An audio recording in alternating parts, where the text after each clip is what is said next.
So this is my 1959 Gambles exclusive Hiawatha Vanguard model beach cruiser. They made this frame between 58 and 59. They had two different paint styles from what I'm aware of. There's not much information online available regarding these. This came, I found it in America's Antique Mall in Highland picked it up for the price of about the cheapest Walmart beach cruiser you could possibly buy. It's in mint condition. I've had it since summer of 8th grade. Quite a few years now.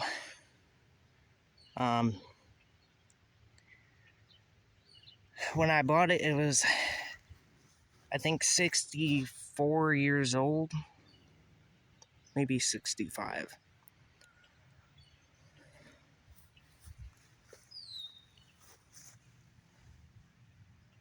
It's got the original license sticker, expired in 1965.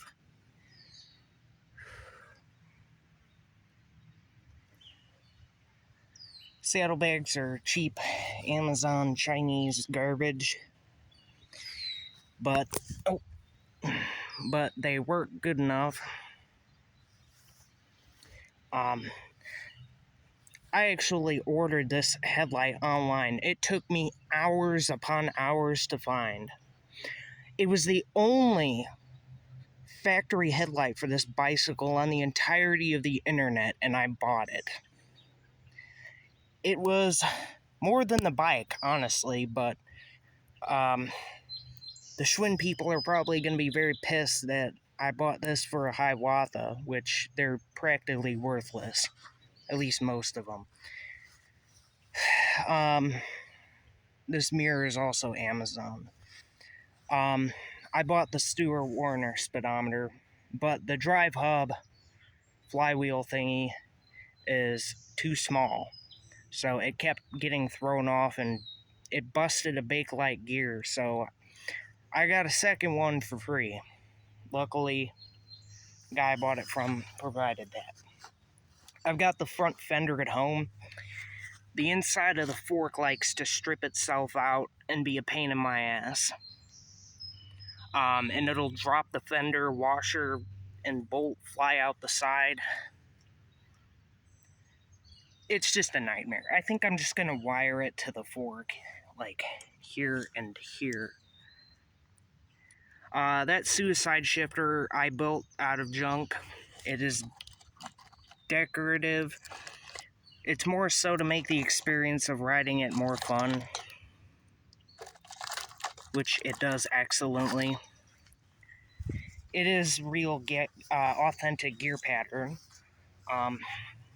The exhaust I designed after the WLA exhausts of World War II.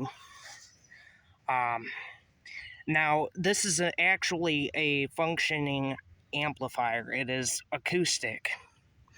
And it's directly attached to the clip that holds the card on. Now, all of the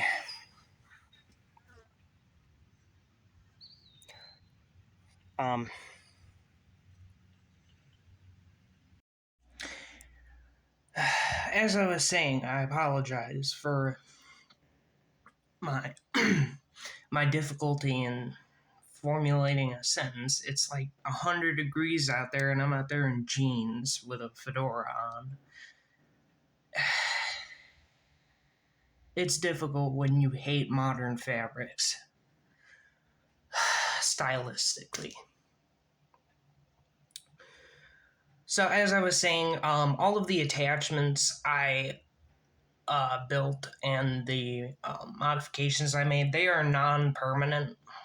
Like the decals on the side with the pinup art, they're literally just held on by a piece of loop scotch tape on the back.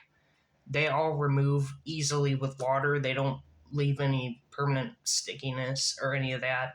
Can't say the same for the price sticker. Those piss me off. They put them on all the antiques there, and it's kind of bullshit. They seriously got to switch to price tags, because that way it doesn't damage the product.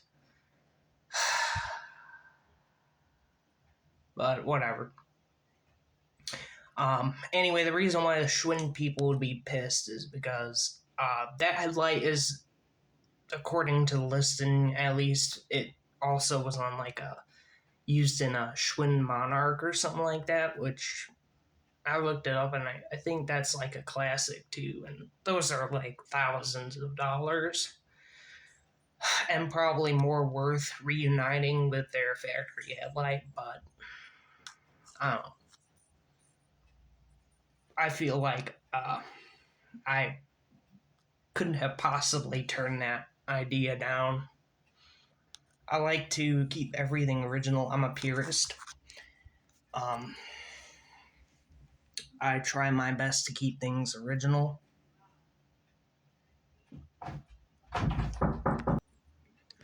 But anyway, my collecting policy is basically to get as much physical use out of my items as possible, to use them for their intended purpose, which is why I buy them.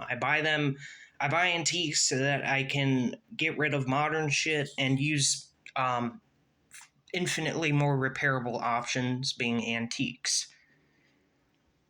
I literally hate everything modern, so anything modern I have is of necessity. So I always get excited when I get an antique to replace something modern. But anyway, yeah, I'm gonna go ahead and just show uninterrupted footage of it working in action. I'm not gonna talk over it or put music over it, because that just kind of pisses me off. It defeats the whole purpose. It's like those POV videos, and it's like, don't put music over it. People want to hear the engine and whatnot, or whatever.